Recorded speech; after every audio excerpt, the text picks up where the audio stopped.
Season 3 में हमारे सामने सारे अपर मून्स रिवील हो चुके थे अलॉन्ग विद देयर रैंकिंग्स। हमारे पास एक ऑफिशियल लिस्ट आ गई थी, लेकिन तब भी अपर मून्स की रैंकिंग को लेकर काफी ज्यादा डिबेट होता है फैंस के बीच। क्योंकि भाई देखो, ये रैंकिंग जितनी आसान एंड सिंपल लगती है उतनी है नहीं। कुछ जगहों पर ये रैंकिंग काफी कंट्रोवर्शियल हो जाती है। तो चलो फिर आज विस्तार से जानते हैं कि अपर मून्स की एक्चुअल रैंकिंग क्या है, not based on their ranks but based on their actual power level. और हाँ, अगर अपर मून्स की रैंकिंग को लेकर तुम्हारे मन में भी कोई डाउट है तो वीडियो अंत तक देखते रहना, मोस्ट लाइकली तुम्हारे भी सारे डाउट्स क्लियर हो जाएंगे। एंड यस, इवन वो लोग जो कि ये कहने वाले हैं कि भाई ऑलरेडी जब अपर मून्स की ऑफिशियल रैंकिंग आ चुकी है तब तो क्यों खुद से कुछ अलग बताने की कोशिश कर रहा है। भाई बस मुझे एक मौका दो, मैं मे भी तुम्हारा ही परसेप्शन चेंज कर दूं। बस वीडियो अंत तक देखते रहना। वीडियो थोड़ी लंबी जरूर है, लेकिन हाँ बहुत ज्यादा इन्फॉर्मेटिव है। आज मैं तुम्हें जितना हो सके उतना लॉजिकल वे में सब कुछ समझाने की कोशिश करूंगा। तो चलो फिर वीडियो को स्टार्ट करते हैं।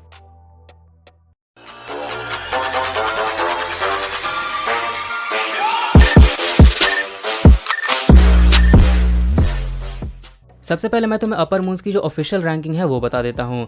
काइगाकू, ग्यूतारो एंड डाकी ये तीनों ही अपर मून 6 के स्पॉट पर हैं। Gyokko is upper moon 5। Upper moon 4 के स्पॉट पे अगेन एक नहीं दो डीमंस हैं, नाकिमे एंड हांटेंगू। एंड यस, इसके बाद top 3 upper moons, upper moon 3 Akaza, upper moon 2 Doma and upper moon 1 Kokushibo. तो अपर डीमन मून्स के ग्रुप में कुल मिला के 6 नहीं बल्कि 9 डीमंस हैं। और हाँ, इस वाली वीडियो में मुझसे एक दो गलतियां हो गई थी अपर मून्स को लेकर, लेकिन चिंता मत करो, आज की वीडियो में उन सब गलतियों को भी सुधार दूंगा। अब जैसा कि मैंने तुम्हें बता ही दिया है, अपर मून्स की रैंकिंग को लेकर एक ऑफिशियल लिस्ट ऑलरेडी है, फिर भी मैं खुद से कुछ अलग बताने की कोशिश क्यों कर रहा हूँ। भाई लोग, तुम सब मेरे बस कुछ सवालों का जवाब दो। ग्योतारो, डाकी एंड काइगाकू तीनों अपर मून 6 के स्पॉट पर हैं, मतलब रैंक वाइज तीनों सेम रैंक पर हैं। Rank alone says it all. But be honest, क्या तीनों की पावर लेवल भी सेम है? ऑब्वियसली नहीं भाई। पावर लेवल में Gyutaro is like leagues above them. He is the one who is actually strong enough to hold the position of upper moon 6। Daki upper moon demons के rank में सिर्फ और सिर्फ Gyutaro एक कारण आए, and Kaigaku was merely a replacement. None of them is as strong as Gyutaro, not even close. Rank wise Hantengu and Naki में भी सेम स्पॉट पर हैं, अपर रैंक 4। लेकिन क्या दोनों की पावर लेवल भी सेम है? एंड कुछ डीमंस तो अपने ऊपर रैंक वाले डीमन से भी ज्यादा ताकतवर साबित हुए हैं इन सो मेनी एस्पेक्ट्स। इसलिए मैंने वीडियो के शुरू में ही कहा था, ये रैंकिंग देखने में जितनी आसान एंड सिंपल लगती है, एक्चुअल में उतनी है नहीं। कहीं कहीं पर ये रैंकिंग काफी कंट्रोवर्शियल है। तो चलो फिर जानते हैं कि अपर मून्स की एक्चुअल रैंकिंग क्या है based on their power level. सबसे पहले डाकी एंड काइगाकू, अगर इन दोनों में से कोई तुम्हें पसंद है तो इन दोनों को अलविदा कह दो। हालांकि मुझे तो सच में नहीं पता है कि ये दोनों किसे पसंद हो सकते हैं, लेकिन तब भी मैंने प्रिकॉशंस लेते हुए बोल दिया है, क्योंकि भाई सिंपल सी बात है, ये दोनों अपर मून्स के जितने स्ट्रॉन्ग नहीं हैं। सो हाँ, इन दोनों को ही अपर मून डीमंस के ग्रुप से निकालना होगा। डाकी बस ग्योतारो के कारण अपर मून डीमंस के बीच थी, and Kaigaku was merely a replacement as I said earlier. लेकिन हाँ, इसका ये मतलब नहीं है कि वो लोअर मून के लेवल पे हैं, absolutely not. Let me explain in detail, okay. ये दोनों किसी भी लोअर मून से कहीं ज्यादा ताकतवर हैं।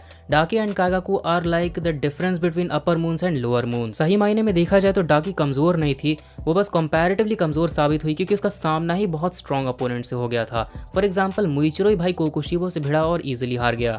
क्या इसका मतलब है कि मुइचिरो कमजोर है? ऑब्वियसली नहीं भाई, उसने ग्योक्को को सिंगल हैंडेडली मार दिया था। कोकुशिबो ही कुछ ज्यादा स्ट्रॉन्ग था। सेम गोज फॉर डाकी, सिर्फ उसका लक खराब था। नेजुको उसके मुकाबले बहुत ज्यादा ताकतवर थी। और तो और उसका बैड लक यहीं पर खत्म नहीं होता है, लेटर ऑन उसका सामना साउंड हाशिरा टेंगेन उजुई से हो जाता है, और टेंगेन तो उसे सिर्फ एक ही स्ट्राइक से बीहेड कर देता है। लेकिन इन दोनों फाइट्स को हटाकर देखो, डाकी वॉज वेरी पावरफुल। तांजिरो उसे रेज मोड में जाकर भी नहीं हरा पाया था, वो भी तब जब डाकी फुल पावर पे नहीं थी, उसका थर्ड आई एक्टिवेट नहीं हुआ था। Before Tanjiro could finish her of, उसका पूरा स्टैमिना खत्म हो जाता है और वो अपने लिमिट्स पर आ जाता है। Later on Tanjiro, Zenitsu and Inosuke तीनों ने मिलकर डाकी को बीहेड किया था, एंड उसके बाद फाइनल फेज में जेनित्सु उसे गॉड स्पीड से भी अकेले बीहेड नहीं कर सका था। लास्ट में इनोसुके को आना पड़ा था। जबकि लोअर मून 1 एनमू तो इनोसुके एंड तांजिरो के कंबाइंड एफर्ट के सामने ही हार गया था, वो भी तब जब वो दोनों इतने ताकतवर थे भी नहीं। अब ये मत कहना that Rengoku, Nezuko and Zenitsu ने ही मदद की थी। भाई सही से पावर स्केलिंग करो तो इस चीज को कंसिडर नहीं किया जा सकता। Enmu literally took every passenger as hostages. सारे इंसानों को बचाते हुए लड़ना था, ठीक है। अगर सारे इंसानों को हटा दो तो तांजिरो एंड इनोसुके ने मिलकर ही उसे हरा दिया था। डाकी एंड काइगाकू के सामने अगर ये सिचुएशन रख दो कि 200 इंसानों को बचाते हुए उनका सामना करना है, भाई सिचुएशन बद से बदतर हो जाएगी। और हाँ, इस बात को भी कंसिडर नहीं किया जा सकता कि एनमो अपनी फुल पावर पे नहीं था, क्योंकि 200 पैसेंजर्स में से उसने एक को भी कंज्यूम नहीं किया था। अगर वो सारे 200 पैसेंजर्स को कंज्यूम कर लेता, वो बहुत ज़्यादा ताकतवर बन सकता था, क्योंकि भाई ऑब्वियसली एनमो ऑलरेडी अपनी फुल पावर पे था, वही उसकी एक्चुअल फुल पावर थी। भाई इस तरह से तो डाकी एंड काइगाकू, इन दोनों को भी 200 इंसान खिला दो, दोनों की पावर बहुत ज़्यादा इंक्रीज हो जाएगी। ये कोई मतलब नहीं हुआ भाई कि तुमने 200 इंसानों को रख लिया है एज हॉस्टेजेस अपनी पावर बढ़ाने के लिए। Full power and increase in power, इन दोनों में डिफरेंस है। सो हाँ, डाकी एंड काइगाकू दोनों लोअर मून्स के जितने कमजोर भी नहीं है, फुल पावर में डाकी ही अकेले सारे लोअर मून्स को हरा देगी। कायकाकू को उतारने की जरूरत भी नहीं है। तुम इन दोनों को एक तरह से मिडिल मून मान सकते हो। अभी एक फैन मेड टर्म है, मेरी तरफ से कोई ऑफिशियल टर्म नहीं है, लेकिन ये काफी सेंस बनाता है because Daki and Kaigaku are much stronger than any lower moon but nowhere around the level of upper moons. So हाँ, इन दोनों को लोअर रैंक या अपर रैंक नहीं, मिडिल रैंक चीजों की मानकर चलना ज्यादा सही रहेगा। और हाँ, अगर इन दोनों के रैंकिंग की बात करो then Daki is definitely the weaker one, Kaigaku is more powerful than Daki. तो हाँ, ये दोनों अपर रैंक डीमन एक्चुअली में मिडिल रैंक डीमन के लेवल पर हैं। तो हाँ, अब अपर रैंक डीमन से ग्रुप में 9 नहीं बल्कि 7 डीमंस हैं who are actually strong enough to be called as literal upper moons. तो चलो फिर शुरुआत करते हैं अपर मून 6 के स्पॉट से कि अपर मून 6 के स्पॉट पर कौन रहेगा। अब अपर मून 6 के स्पॉट पर एक्चुअली तो ग्यूतारो है, but I believe Gyutaro is more powerful then upper moon 5 ग्योक्को। ये मैंने अपनी इस वाली वीडियो में काफी अच्छे से एक्सप्लेन किया है। तो अब सवाल उठता है कि क्या ग्यूतारो अपर मून 5 है and Gyokko upper moon 6? Well actually ऐसा नहीं है, एंड यही गलती मुझसे इस वीडियो में हो गई थी कि मैंने ग्यूतारो को अपर मून 5 बोल दिया था एंड ग्योक्को को upper moon 6। In reality none of them is strong enough to hold the position of upper moon 5। अब जैसा कि मैंने पहले भी कई बार कहा है, मुझे लगता है कि ग्यूतारो ज्यादा ताकतवर है ग्योक्को से, बट हाँ, I never said that Gyutaro is way stronger than Gyokko, ठीक है। लेकिन हाँ, ऐसा भी नहीं है that both are almost even, Gyutaro is just a bit stronger than Gyokko. सही मायने में Gyutaro versus Gyokko Giyu versus Obanai की तरह नहीं है, ना ही सानिमी वर्सेस आकाजा, ना ही जेनित्सु वर्सेस इनोस्के, जहां पर विनर को डिसाइड करना लगभग इम्पॉसिबल है। और अगर कोई ताकतवर भी है then he is just a bit stronger than the other. Gyutaro is reasonably more powerful than ग्योक्को।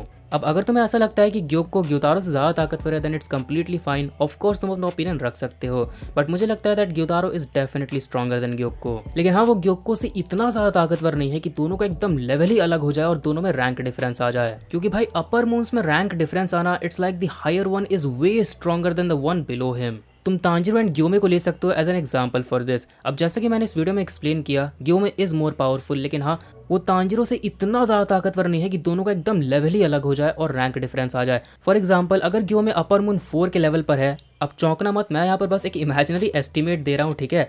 ये बात मुझे ही पता है कि ग्योमे अपर मून 4 से कहीं ज्यादा स्ट्रॉन्ग है, बस अगर एक इमेजिनरी एस्टिमेट लें तो अगर ग्योमे अपर मून 4 के लेवल पे है तो तांजिरो उससे इतना कमजोर नहीं होगा कि वो सीधा अपर मून 5 के लेवल पे होगा। दोनों ही लगभग सेम लेवल पर हैं, लेकिन हाँ, ऐसा नहीं है that Gyomei is just a bit stronger than Tanjiro. जैसा कि मैंने अपनी इस वीडियो में एक्सप्लेन किया था, Gyomei outscales Tanjiro by a decent margin, he is reasonably stronger than him. And same ऐसा ही ग्योक्को एंड ग्यूतारो के केस में है। ये बात मैं आज भी कहूंगा भाई कि मुझे लगता है that Gyutaro is definitely more powerful than Gyokko, and yes, not just a bit stronger, he is reasonably stronger. लेकिन हाँ, वो ग्योक्को से इतना ज्यादा ताकतवर नहीं है कि दोनों का एकदम लेवल ही अलग हो जाए और दोनों में रैंक डिफरेंस आ जाए। सो हाँ, अपर मून 6 के स्पॉट के लिए Gyokko and Gyutaro both are more than qualified. इस स्पॉट पर दोनों ही आ सकते हैं, but yes, none of them is strong enough to hold the position of upper moon 5। अब ऐसा क्यों? Because upper moon 5 is either Hantengu और नाकीमे। रैंक वाइज दोनों ही सेम रैंक पर हैं upper moon 4, but power gap दोनों में अच्छा खासा है। It's not like Gyokko and Gyutaro जहां पर तुम दोनों को सेम रैंक पर अज्यूम कर सकते हो। तो इन दोनों में से कौन ज्यादा ताकतवर है? And yes, way stronger, strong enough to make the rank difference. अब मेरा ओपिनियन सुनने में तुम्हें थोड़ा अजीब लगे because it is a very unpopular opinion, but मेरे ओपिनियन में नाकीमे इज क्लियरली स्ट्रॉन्गर। अब मैं जानता हूँ काफी अनपॉपुलर ओपिनियन है, बट भड़कने से पहले एक बार मेरी पूरी बात सुन लो। I have very solid reasons for this. सबसे पहले आसान भाषा में अगर मैं तुम्हें एक लाइन में समझाऊं, देन ज़ोहाकुटेन जो कि हान टेंगू का स्ट्रॉन्गेस्ट क्लोन था, वो मित्सुरी से 1-on-1 में लड़ा लेकिन स्टिल उसे मार नहीं पा रहा था। जबकि नाकीमे 2-on-1 के फाइट में लड़ी है जहां पर वो अकेली थी मित्सुरी एंड ओबानाई के खिलाफ, और स्टिल दोनों को काफी इजीली हैंडल कर लेती है काफी देर तक। और हाँ, ये भी बात मत भूलना that Mitsuri in Infinity Castle arc was much stronger than she was in Swordsmith Village arc, Hashira training के कारण। अब इसको लेकर तुम्हारे मन में काफी सारे सवाल उठ सकते हैं कि भाई सबसे पहले तो नाकीमे का ब्लड डीमन आर्ट उतना डेडली नहीं है, नाकीमे कॉम्बैट के लिए नहीं बनी है, हर blood demon art is to simply stall others, that's it. अब इस बात से तो मैं भी अग्री करता हूँ दैट यस, नाकीमे का ब्लड डीमन आर्ट काफी हद तक सामने वाले को रोकने के लिए है, लेकिन इसका ये मतलब नहीं है कि वो सामने वाले को मार नहीं सकती है। अगर इगोरो वहां पर नहीं होता तो मित्सुरी अकेले उसके सामने मारी जाती। She was barely able to keep up with her techniques. और ये कहना that Nakime is not made for combat, वो लड़ नहीं सकती है, she is all about hacks, भाई ये किस हिसाब से लॉजिकल है? बिकॉज इस तरह से तो भाई हान टेंगू भी लड़ नहीं सकता। He is also not made for head on combat, he is all about hacks. क्योंकि मुझे एक बार सही से एक्सप्लेन करो दैट नाकीमे एंड ज़ोहाकुटेन के फाइटिंग स्टाइल में आखिर क्या डिफरेंस है? ये कहना that Zohakuten is made for combat but Nakime is not, how is this logical? क्योंकि दोनों का फाइटिंग स्टाइल लगभग सेम ही है। ज़ोहाकुतेन एक जगह खड़े होकर लड़ता है, नाकी में एक जगह बैठ कर लड़ती है। ज़ोहाकुतेन अपने ड्रम्स को बजाता है, नाकी में अपना बीवा बजाती है। ज़ोहाकुतेन के केस में यूजुअली 5 वुडन ड्रैगन्स आते हैं अटैक करने के लिए, नाकी में के केस में इन्फिनिटी कैसल के बिल्डिंग्स आते हैं अटैक करने के लिए। लगभग पूरा सेम ही है। The only difference I see here that दोनों के पास ही प्लस एंड माइनस पॉइंट्स हैं एक दूसरे के खिलाफ। ज़ोहाकुतेन के पास प्लस पॉइंट ये है दैट वो एलिमेंटल अटैक्स भी कर सकता है, like sonic scream, spear projection, electrokinesis, wind blast. लेकिन हाँ, ज़ोहाकुतेन के पास एक माइनस पॉइंट भी है दैट उसके केस में सिर्फ 5 वुडन ड्रैगन्स आते हैं अटैक करने के लिए। अब हाँ, वो उनके नंबर को बढ़ा सकता है, 10, 12, 15, 20 ऐसे कर सकता है, बट हाँ इनफाइनाइट नहीं कर सकता। वहीं नाकीमे के केस में देखा जाए तो नाकीमे के पास ये प्लस पॉइंट है कि उसके पास अनलिमिटेड नंबर ऑफ बिल्डिंग्स हैं।